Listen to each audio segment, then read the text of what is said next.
Welcome to LOA Today. I'm Walt Thiessen. I've been doing this podcast since September of 2012, and boy, are my lips tired. This is your daily dose of happy.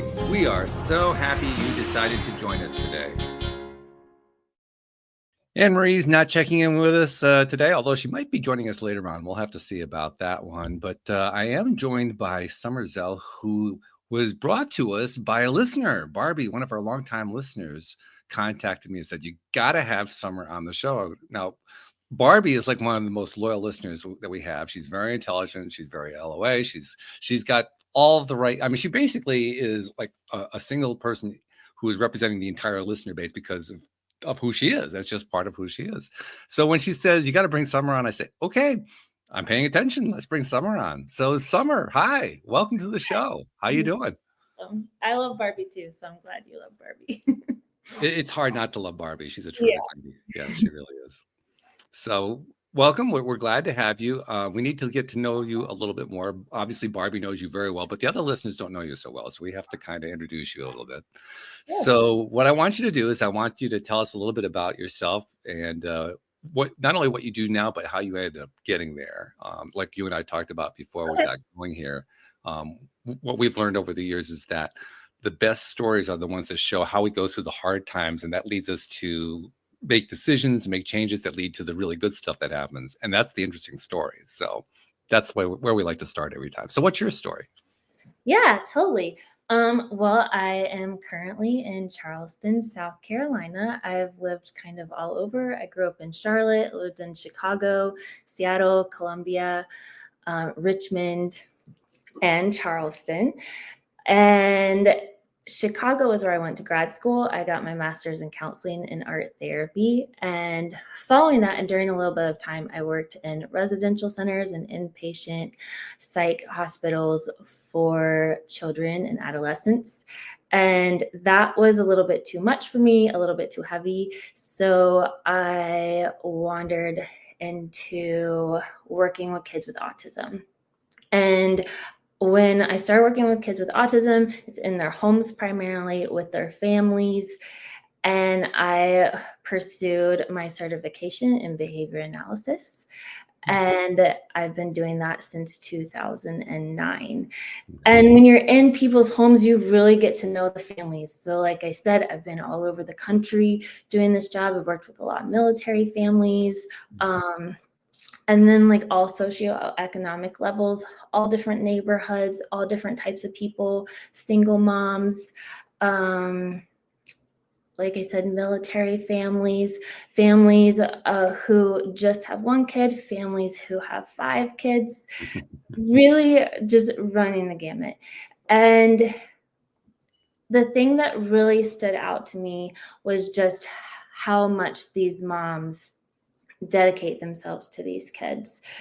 So when they get that diagnosis, or I know we were talking earlier where a lot of these kids also have medical complexities. So they might have feeding tubes, they might have different like autoimmune issues, heart conditions, vision impairments, really all different things. And the mama, when they get that diagnosis, or maybe their baby's born as a preemie, that baby becomes their whole world.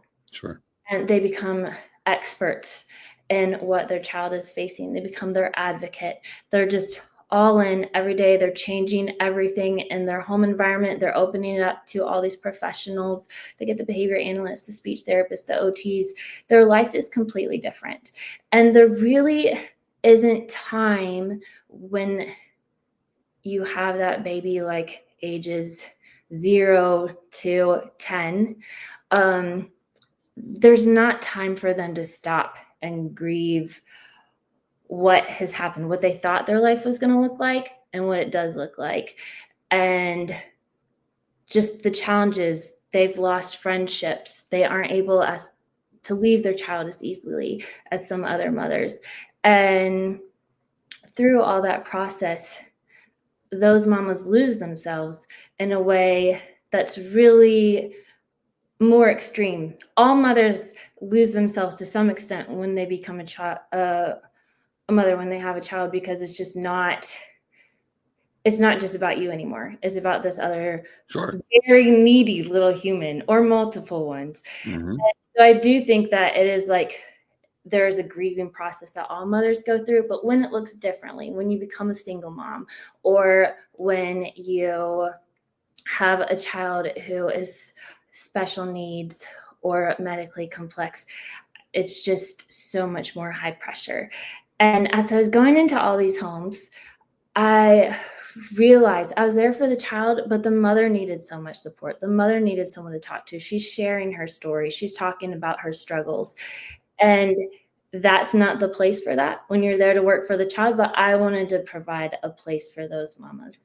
So as I went through my own journey of just postpartum challenges and a toxic, unsafe marriage that I got out of, I just came full circle and was like, I want to create this place. And so that's what I'm doing now is I work, like I told you earlier, I work with all women with stress and rediscovering themselves and redefining their future. But really, mamas are my passion, and helping those mamas reignite their light and create a future, not just a bright future for their babies, but a bright future for themselves, even though it looks different than they pictured it when they started thinking about having kids. Sure, of course, yeah. I mean, if it didn't play out the way you expect, it's always going to be a surprise, and Yes. not necessarily a positive one. It can be a very frustrating or anger-inducing or even just debilitating surprise. So,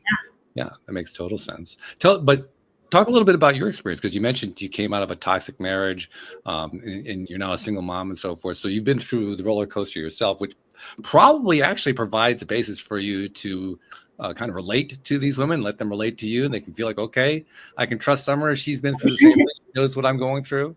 But tell us your story.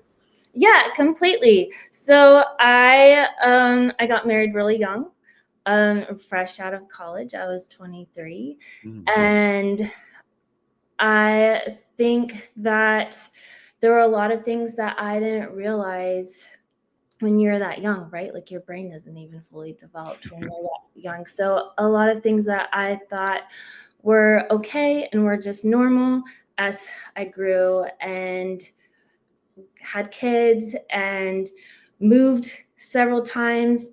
It just was always like something that I was like, oh, this will get better when this happens. This will get better when I'm out of grad school. This will get better when you're out of grad school. This will get better when we're financially stable. This will get better when the COVID lockdown's over. And this will get better. This will get better until our life was really stable. The girls were both in school.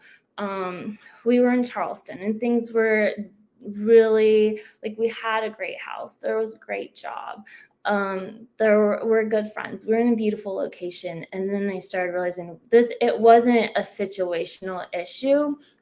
It was a relational safety issue. And so I went through my own counseling journey where I was really able to unpack just the relational patterns I grew up seeing and that were modeled to me and that I was told were okay, that they really were abusive and that they were really unsafe.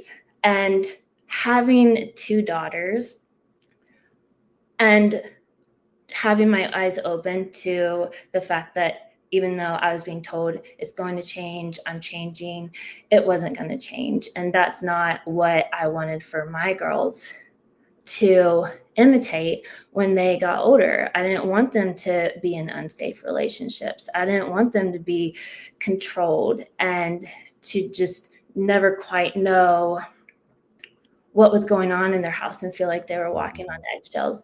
So at that point, I made the decision to end the marriage. And after that is a whole another story with the whole legal side. But I think that it is a life-changing decision and something that has made me a lot stronger. And I'm proud that I was able to model that for my girls. And now I have my own safe space where I can show them what healthy relationships are and to help them grow up to be stronger, healthier adults, hopefully without the journey that I had. which I think is what most women, most moms want. They want to have their children have a better life than what they did. That's one of the driving forces that plays out over and over again. So that certainly makes sense. I'm curious. You mentioned something. I don't remember exactly how you phrased it, but when you said it, it kind of resonated in my mind. Is that's something that happens a lot more than we realize. You made reference to behaviors that you experienced when you were growing up that you didn't realize until later were inappropriate behaviors. Yeah. I get the feeling that's a lot more prevalent than we're willing to acknowledge as a society. For sure. Yeah. I think, again, being in a lot of homes and working with women, I can definitely think that you normalize what's familiar. Mm-hmm. And that's ultimately why I made the decision, is because I didn't want those behaviors to be normal to my kids. Do you have any idea about why it is that we normalize them? Well, I think it makes it easier because then you're not demanding change for people who don't want to change. And there's also some safety in maintaining the status quo for the group, whether it's like a church or it's a family. If people don't want to change, it's super disruptive for that person, the scapegoat or whoever you want to say, call them, when they're like ringing the alarm bells, like, this isn't okay, this isn't right. And people are like, well, this is just how it is. This is how we are. This is how it's been forever. It's very disruptive and takes a lot of energy and effort from all sides to really look and see what's happening and be willing to change that. And a lot of people aren't. Makes sense, yeah. Well, what you're describing actually sounds very much like what is often called a comfort zone, which is kind of ironic because there's nothing comfortable about it. Yes. Comfortable for the person that doesn't want change. Right, exactly. There's somebody's comfortable somewhere there. Yeah. But that's the nature of a comfort zone, isn't it? Comfort zones really aren't all that comfortable. It's just they're familiar. I call them familiar zones because I think that's more accurate. Oh, I like that. Yeah. Familiar zones for sure. Because the unfamiliar is scary because it's unknown. Yeah. You're putting yourself at risk. It's like, oh no, this has not been done before. You don't do what's never been done before. That's how you get into trouble. That's how bad things happen. And then if you're someone who steps into the unknown, you're like, it's better over here. Mm-hmm. Do the work. Come over here. But that's the difference, isn't it? And that's what makes stories so interesting to us, I believe. I mean, well, sometimes it's hard to tell from what is considered to be a popular story these days because most of them are about horror situations where there's it turns into a bloody battle and then somebody wins, somebody loses, and so forth. So it's often hard to see this other side of it that we're talking about. But in truth, this other side is actually a pretty big deal because that's where growth happens. That's where change happens. That's where long-standing situations stop being long-standing situations because somebody says, I'm not going to do this anymore. I'm going to do it differently. And everybody says, no. And they go do it differently anyway. And then they get a good result out of it. Yep, completely. Yeah. So to me, that's one of the exciting things whenever I hear a story like this. So, okay. You came through your story and you learned from it. What were some of the things that you learned from it, by the way? I'm just kind of curious. I think I learned to stand up for myself. Okay. I am a middle child. I was raised in a really heavily conservative Christian homeschool family and environment. I think it was very rule oriented and very like stay in line. And as the middle was like, you're the peacekeeper. And I just kind of kept with that in my marriage, where it's just like I wrap myself around this person and do everything I can to help him succeed and to help him feel better. And it would just be like whatever it took. If I was like,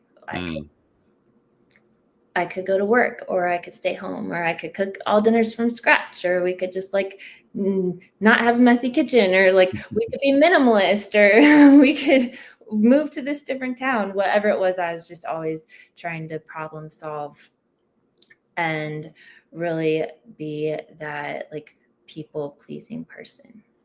That's common, isn't it? That people pleaser. I mean, we get that as a theme a lot here on the show. So that's why I venture to say, I think I'm pretty safe in saying, yeah, that's a common theme.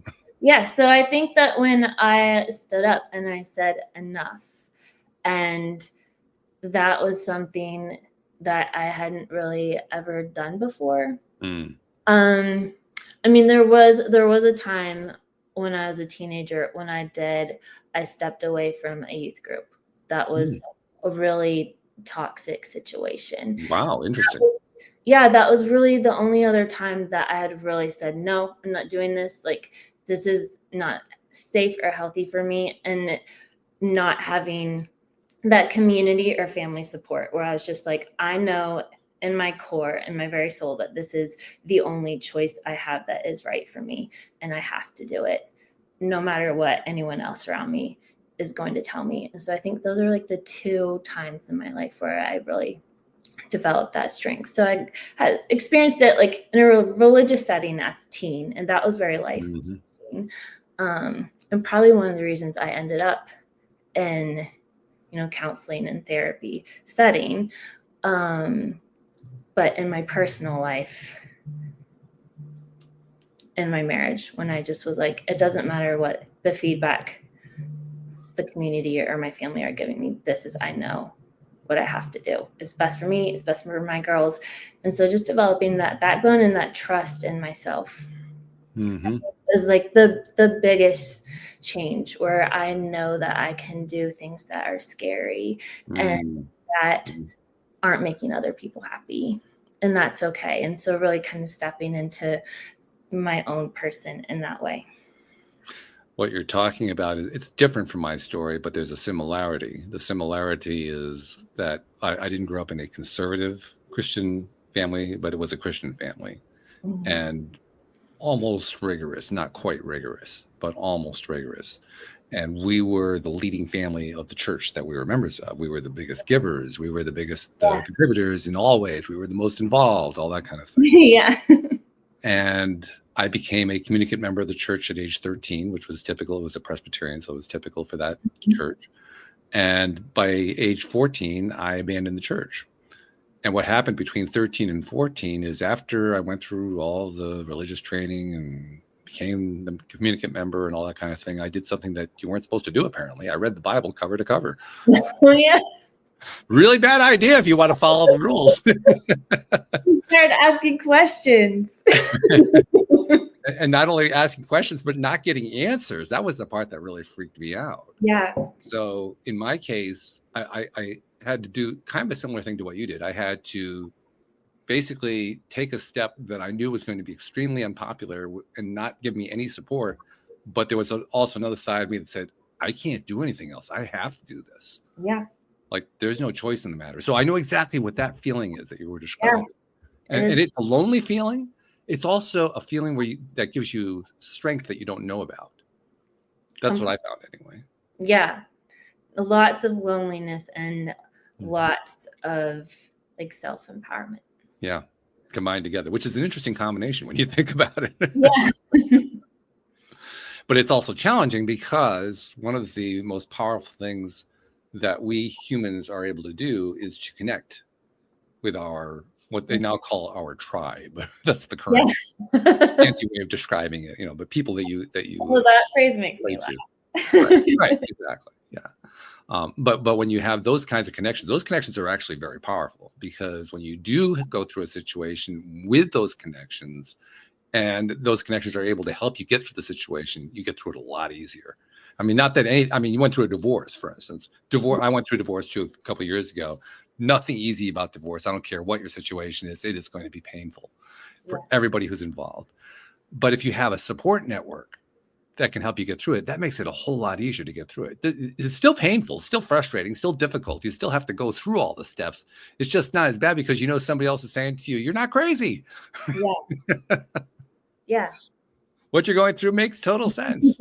No, you do need that. Yeah, it makes a huge difference. So that's why I can both be familiar with what you went through and sympathetic to it, because when you go through it the way you did, and similarly the way I did, that support network wasn't there. Yeah. And that's a different experience. It is.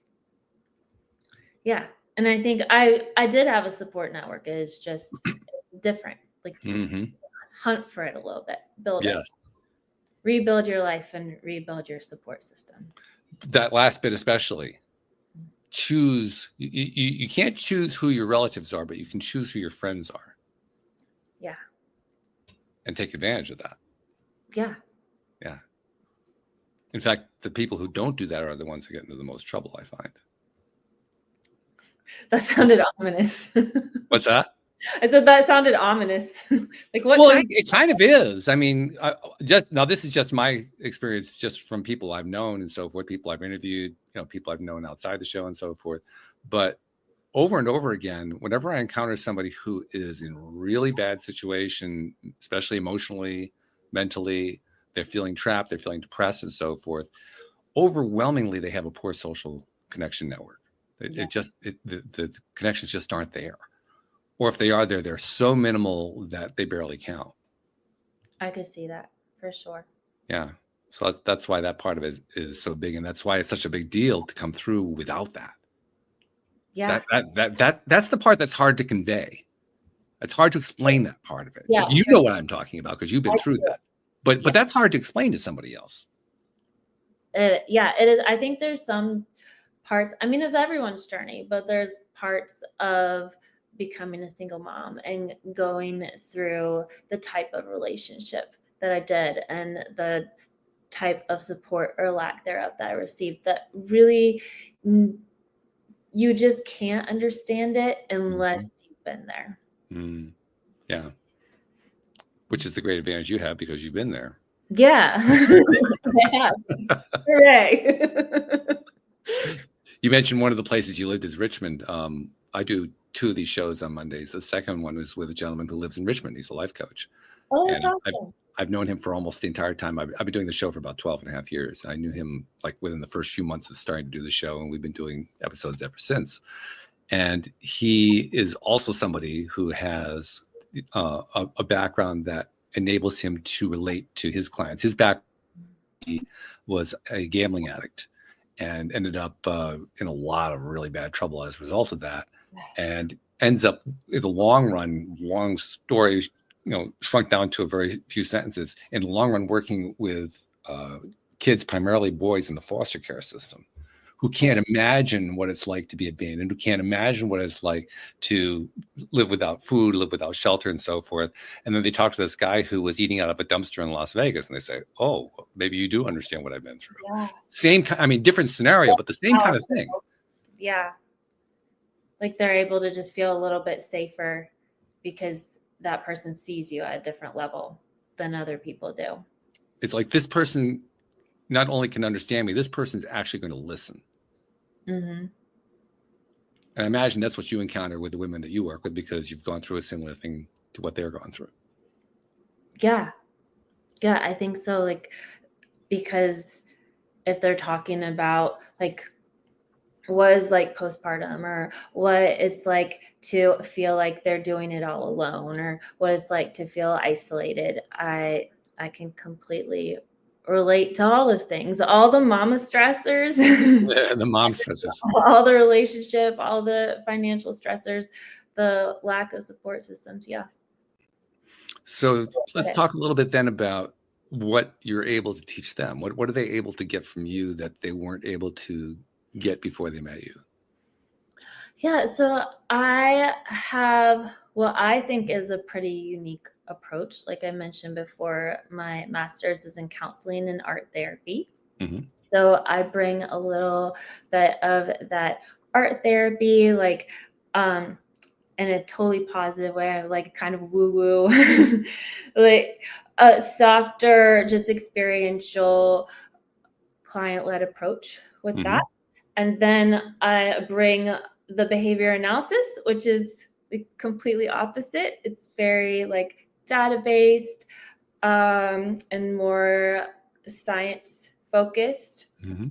And again, I'm not talking bad about art therapy either. I love art therapy, but behavior analysis is like it's colder. It's just, we're looking at the data, we're examining, we're analyzing.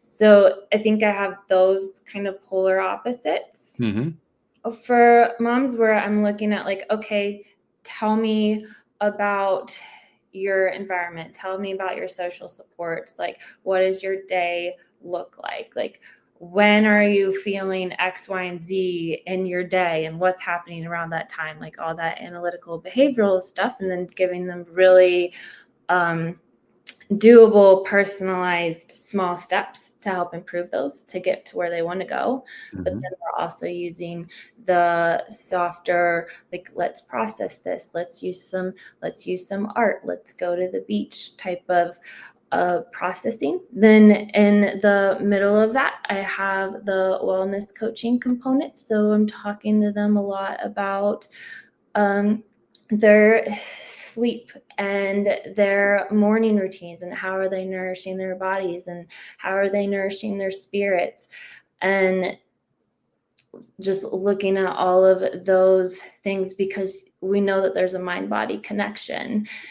And then in addition to that, because I have worked with kids and I have worked with families for so long, if I can bring in that parenting aspect too. So if the stress and the tension is that they are struggling with raising their kids in some way, then I can bring that in too. So we can have some parenting strategies. We can talk about stress relief and the importance of sleep and all of those things. We can process grief and trauma and attachment and all of those things. And then we can bring in the behavior analysis too.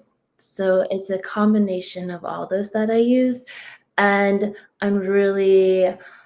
I think because I'm a mama and because I can really empathize with mamas and women, I have a really laid back approach too. So I will meet people for walk and talks, mainly at the beach, but some of the parks in historical Charleston as well. And so this walk, because sometimes I think it's hard when you're just go all the time to sit and stare at someone.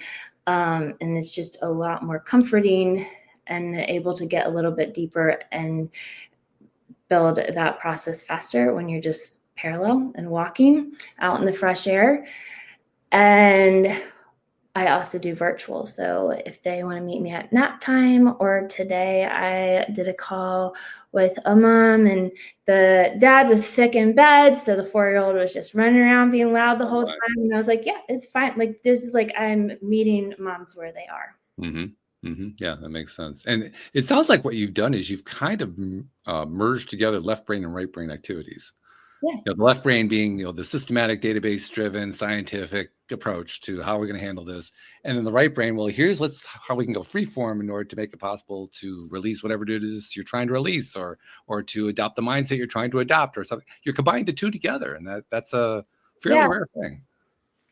Yeah, completely. Because I think I practice both in my life, and I think that a lot of times you need both.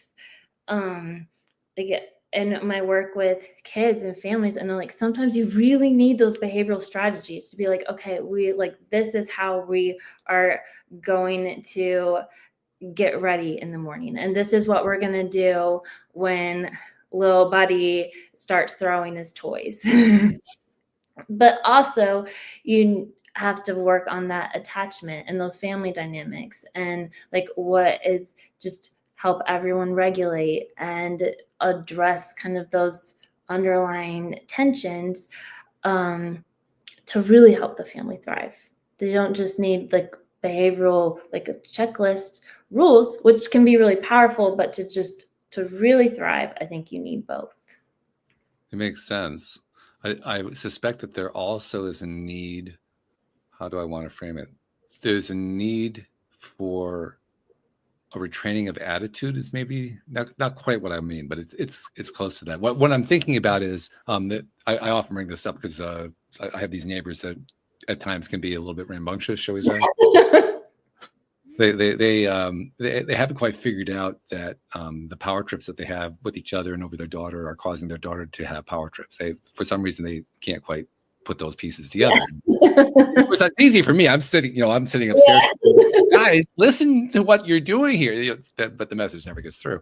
But my point is that's something that I think happens quite a bit, that we are kind of blinded to, whether we're in a situation where it's, parent and child, or coworkers, or just in a marriage, or a non-marital relationship, or a lot of different situations where we don't really grasp how the dynamics of how we're interacting with each other are contributing to the very thing we're trying to address. Yes, completely. So like having that mindset shift. And I always tell people, coming from my behavioral side, that the only thing you can change is yourself. So when people are coming to me to do behavioral work with their kids, it's like, I want my kid to change. I'm like, cool. So you have to change. You have to change how your house is set up, or how your schedule is set up, or how you respond. Antecedent interventions. What are you doing to set like little baby up for success? So it is a mindset shift, because we're just like, okay, fix this person. Is like, you're the one who has to change. It's hard, I think, to face the idea that the behavior patterns we're getting out of a child, we put there. Yeah. That's hard to face up to, especially if it's the behavior pattern we don't like. Yeah. When it's coming back, my oldest is 11, and sometimes she comes at me and I'm like, "Ooh, that was me." Yeah, right. It reminds me of a joke that I heard a few years ago that kind of made the rounds. It's a story of a child who's probably, I don't know, 2 or 3 years old, something like that, 4 years old, in daycare, and working with the daycare teacher. The daycare teacher is quizzing the group on what a traffic light is. Turns to the group, says, "So who here knows what a red light means?" And somebody shells out, "Well, that means stop." Okay, and what does a green light mean? Well, a green light means go. Okay, and what does a yellow light mean? Oh shit!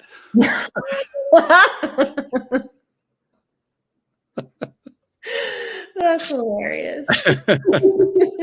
But that illustrates it so beautifully, right? Because where did that come from, right? You hear everything in schools. I'm in schools sometimes. Those kids tell all. Oh yeah. Yeah, that's a theme that's played out for quite some time. I remember many years ago, when I was growing up, there was a television program starring Art Linkletter, and in a portion of the show, he would interview kids, and it was called "The Things That Kids Say," or "The Damnedest Things That Kids Say," depending on which version you were looking at. And I mean, the stuff that came out of kids' mouths was just precious. And the parents are off in the background blushing,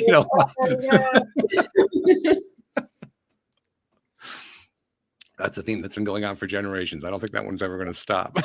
Yeah. But it does point to how challenging it is to see that kind of thing in what we bring to our own family relationships. Yeah, for sure. And I think that if you're stuck in a behavioral pattern, I mean, this goes back to our entire conversation, it takes a lot of strength, and it takes a lot of effort to get out of that behavioral pattern. So you have to really want it. It takes some self-honesty too. Yeah.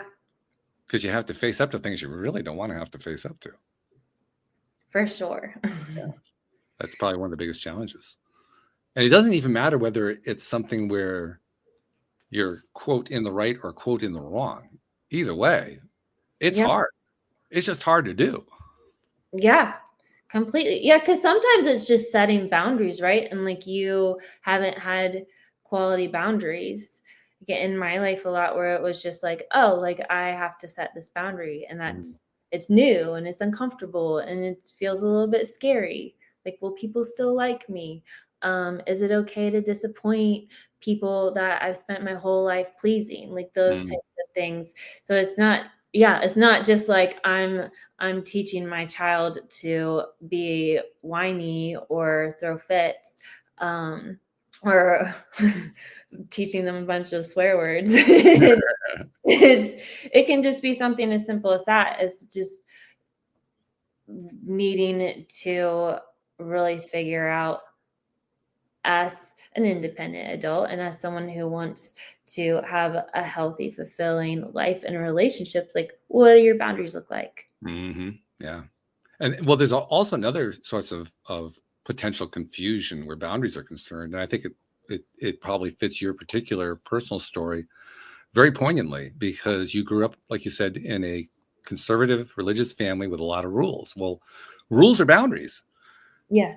How interesting when there are certain situations where there's no boundary in a situation that is largely framed by boundaries.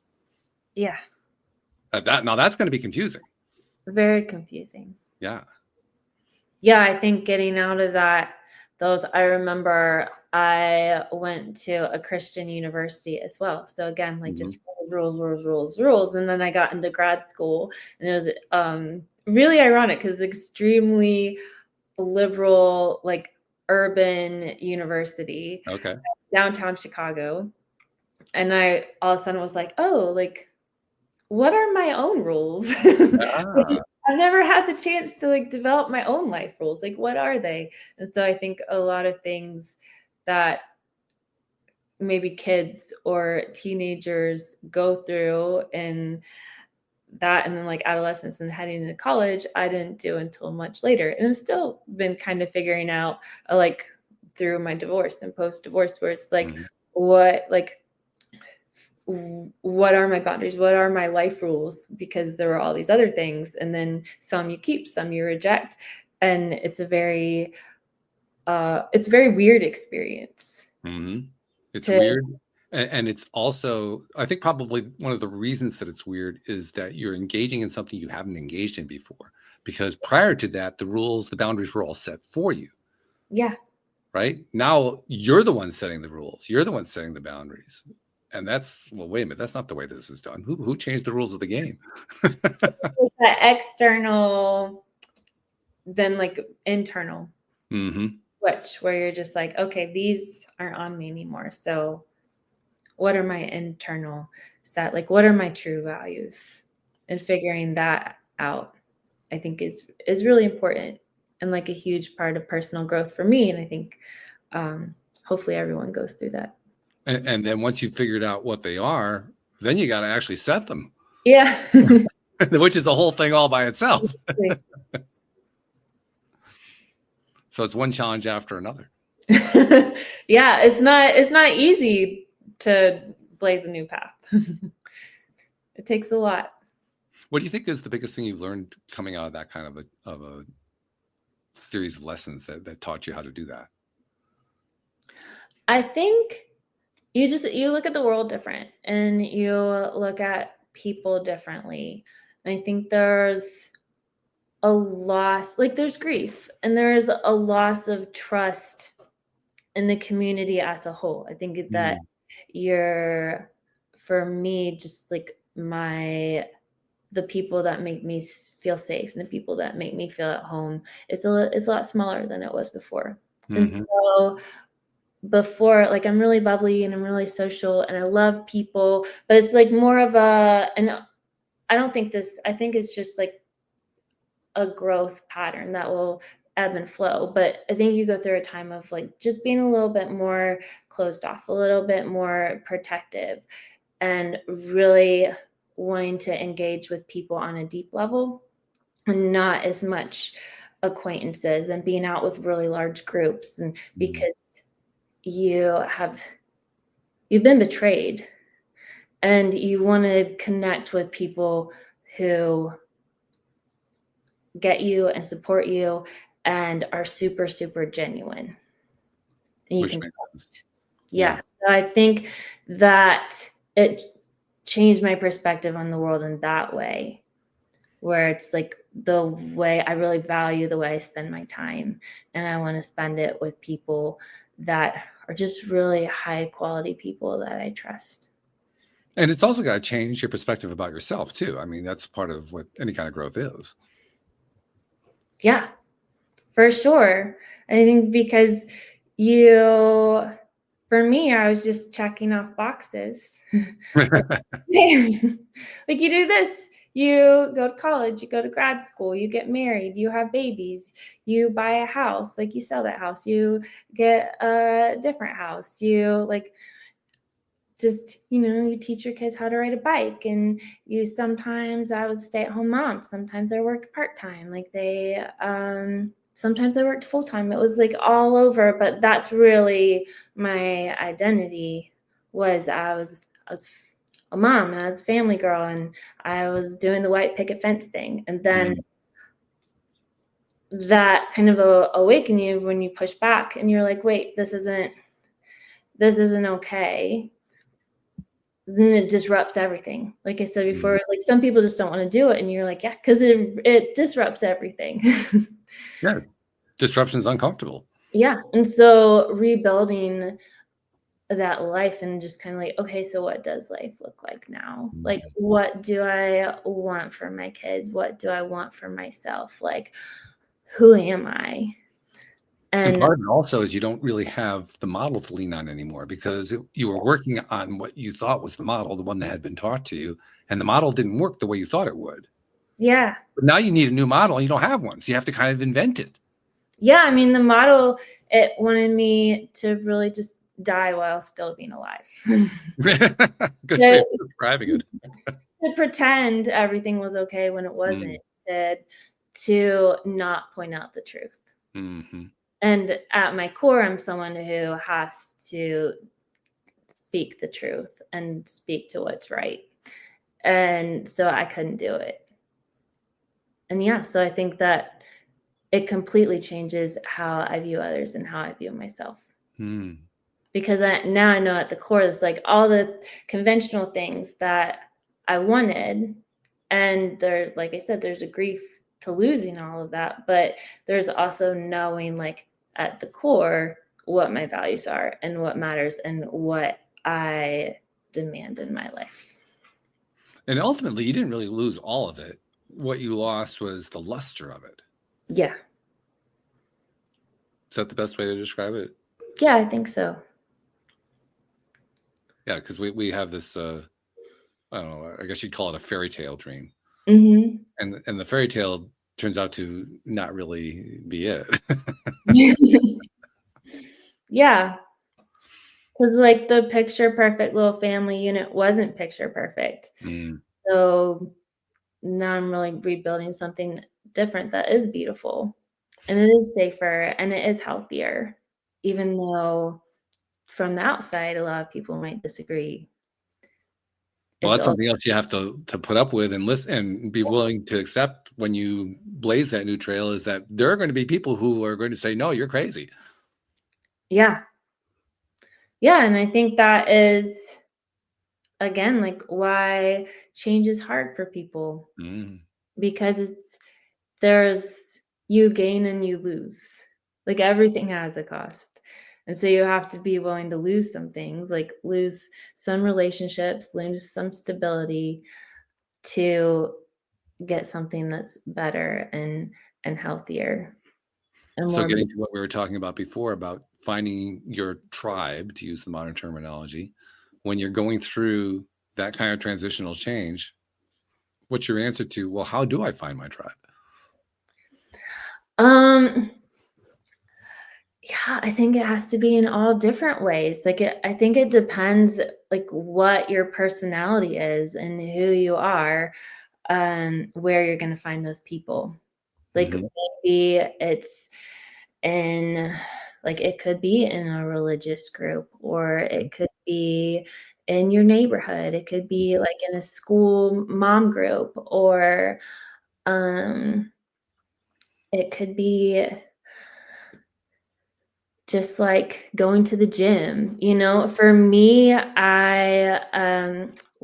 for me, it was my real estate office. I'm a real estate agent on the side, and then I also am a pickleballer. That's how I met me.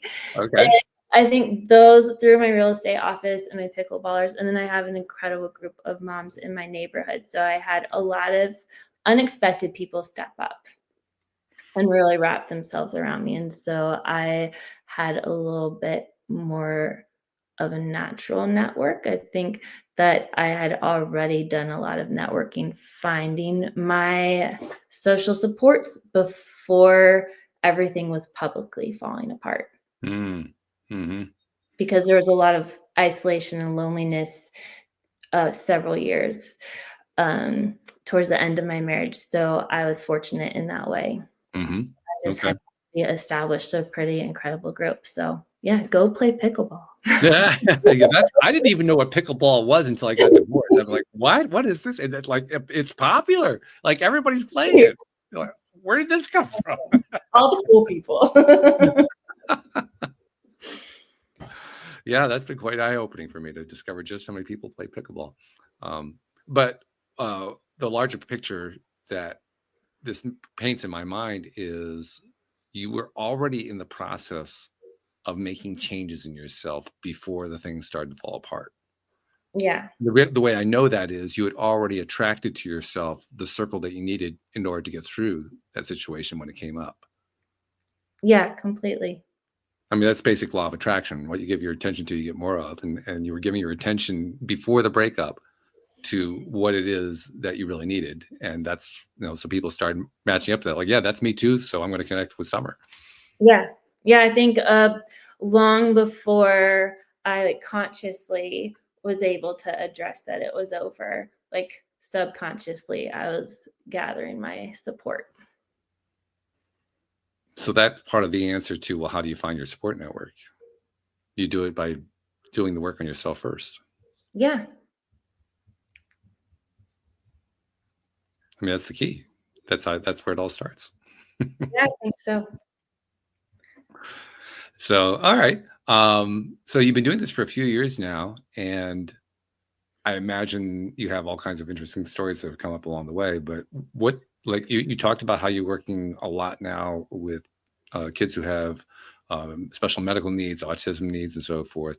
Talk a little bit about that side of it and how that ties into the storyline that we've been talking about. Yeah, so working with kids with special needs, I feel like it's kind of like an underground world if you aren't regularly exposed to these families, just because, like I said before, it can be hard for those families to get out and about. There's a lot, like when I started working with kids with autism in 2009, there was almost no resources, and now there's like sensory friendly movie nights. I saw in my local park system, they're having like accessible like water park evenings. And so some of those things where it makes it a little bit easier for families to get out, because it can be really uncomfortable if your child is just like melting down, or there's elopement, like some kids get overwhelmed and they run, or they can sometimes kids can act out aggressively, and those things can be really scary for parents. They feel like someone's gonna call the police on them, or like you're like restraining your child, trying to get them across the Walmart parking lot, something like that. So I feel like it's a different kind of parallel to divorce. Like you don't know what it's like if you haven't experienced it, but these families are going through challenges that other people just don't know about. Like going anywhere is a huge deal. Like I work with so many moms who are scared to go anywhere. Like they grocery delivery because their child can't go through sliding doors without having a total collapse. They're scared to go to the beach because they went one time and their daughter just took off running. Isn't even able to say her name. So there's those challenges that these families face, that when you're able to come in and you're able to offer some steps to help them and the child enjoy their life more. You're able to come in and like work on some functional language for that baby, or just like systematically desensitize them to that door, and you can go on those outings and like offer them support. You can come up with strategies. I think like it's really powerful work. It's really hard work, but it's powerful to be able to look at like just how you can make these tiny steps to just make life a little bit more pleasant and a little bit more fulfilling for that kid and those families. And for the parents, I mean, because the parents are really experiencing the brunt of it. Yeah. Yeah. And so that's, I feel like kind of like an overarching summary of what I do in my work with the kids. And I think, again, it really ties into the moms, because there's so much, like ultimately it is the mom typically is the like the thermostat of the home. And then putting in the effort to make the changes in the home. And so the mom being able to put in the effort and to self-reflect, like, okay, how can I respond differently? How can I set this up differently? How can I get us all to school and work in the morning on time, and like everyone's dressed and like, you know, everyone is staying in their seatbelts and all of the, and transitioning to school in a positive way. Like it really comes down to most of the time what changes the mom is making. Yeah. Yeah, it always comes back to us. It's amazing. No matter what it is we're dealing with, it always comes back to us. We're always the common denominator in our own lives.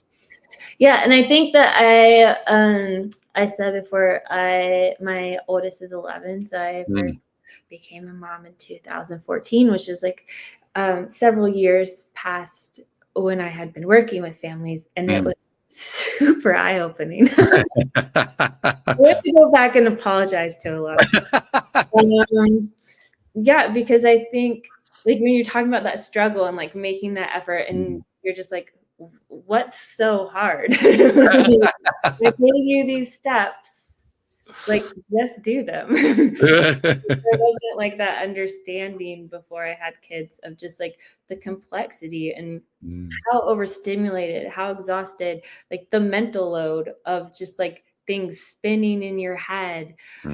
That makes it so much harder than what someone from the outside who's like the expert is coming in telling you.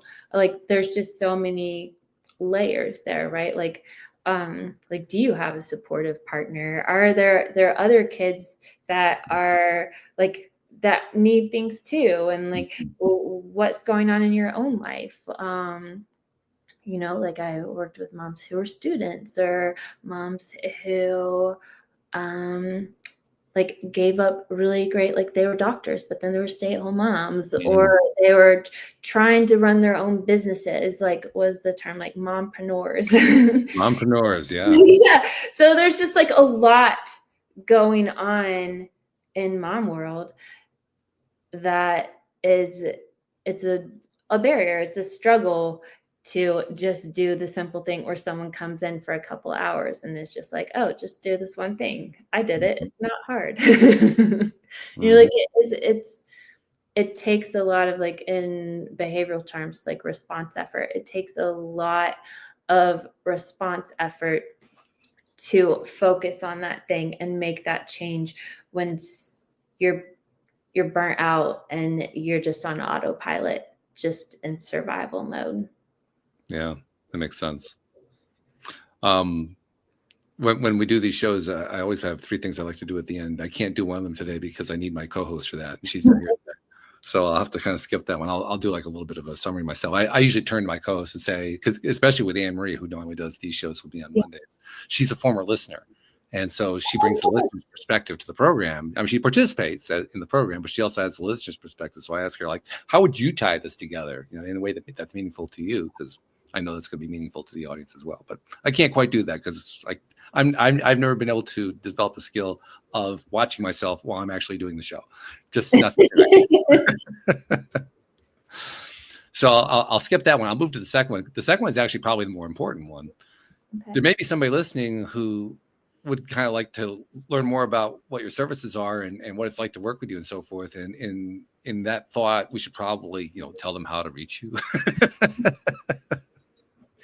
Yeah, so I run the private practice Summer Soul Counseling, soul like the sun, SOL.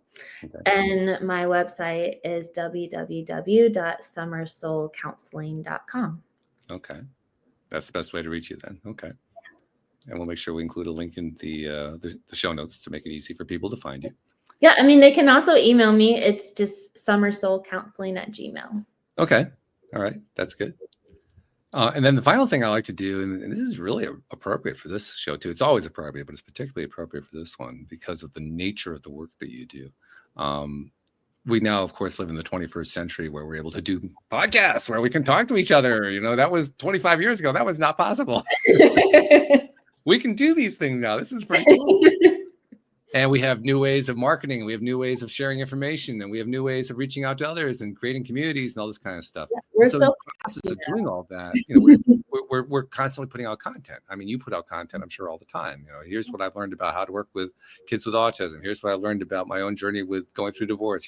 You're probably putting all this kind of stuff out there because that's what people do when they have a passion. And you're probably helping people you don't even know about because they picked something up and they applied some piece of it in their lives and they got some benefit out of it. You never heard. I mean, sometimes you do, but most of the time you don't ever hear anything. That's the nature of the 21st century that we live in. Not only do we have greater connection, but we have more impact on people that we don't know about. And, so true. And it occurred to me that we really should be crediting that more. So I make it a practice to say to my guests like you, Summer, on behalf of those people you've never met, never seen, never will meet, never will see, who you've been helping in ways you didn't even know about, on their behalf, thank you for what you're doing, because you're making a difference in this world. That's awesome. Thank you. Yeah, I think it's really important. That's why I make it a practice to do that every time. So thank you for joining me today and for sharing your story, and best of luck with what you're doing. You have quite an interesting career path going on. Oh, thank you. I love coming on and talking to you. This was great. Good. Thank you very much. And thank you also to Barbie for suggesting to have you on the show. Well done, Barbie. Love you. And thank you to our podcast listeners everywhere. We will see you all next time here on LOA Today. Goodbye, everybody.